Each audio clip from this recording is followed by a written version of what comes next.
Hello everyone. Sir Jim Ratcliffe calls untidiness of Manchester United facilities a disgrace in email to club staff. Sir Jim Ratcliffe has sent an email to all Manchester United staff to highlight the lack of tidiness in parts that he witnessed of the club's Old Trafford Stadium and Carrington training facilities, describing one area as a disgrace.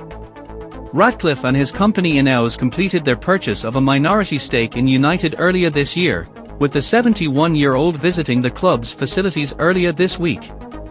Following the visit, Ratcliffe circulated an email to the club staff, which has been seen by The Athletic, to describe the tidiness of the club's IT department as a disgrace, while adding that, frankly, the dressing rooms of U18s and U21s were not much better.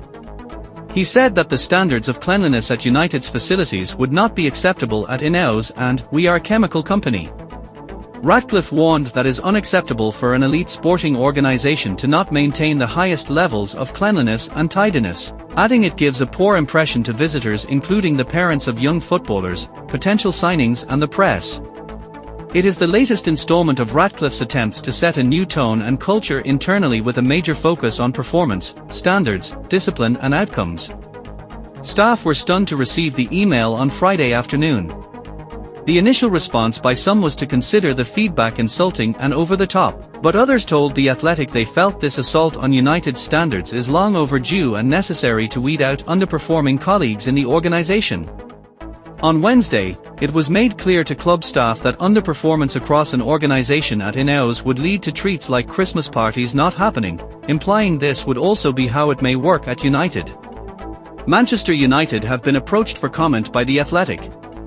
Ineos acquired a 27.7% stake in the Premier League club in a deal worth over $1.3 billion, and are now overseeing significant structural off-field change in leading football operations at United. Ineos are aiming to implement improvements across the board at United as they seek to change the culture at the club with an approach of shock therapy.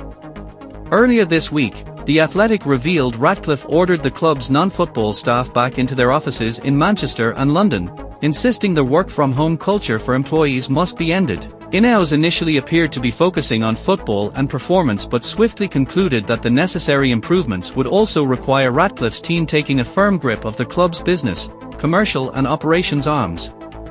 Last month, Ineos hired the consultancy firm Interpath Advisory to review the club's business and operational costs. United have made multiple off-field changes in an attempt to lower their expenditure, including removing company credit cards from staff members, who are also being asked to contribute to their own travel and food costs for the journey from Manchester to London for this month's FA Cup final against Manchester City. In December 2023, United had their food hygiene rating for Old Trafford downgraded after guests at a corporate event were served raw chicken. The Athletic initially revealed that the club had received complaints from guests who attended an event hosted at the club's stadium. The Food Standards Authority, FSA, subsequently ruled the club's management of food safety. That includes a system or checks in place to ensure that food sold or served is safe to eat, requires major improvement. As a result of the review, the food hygiene rating for Old Trafford was reduced to 1 out of 5. Prior to the incident and an inspection on November 24 last year, it was a maximum 5 out of 5. Thanks for watching this video. If you like this, don't forget like and subscribe this channel. Goodbye.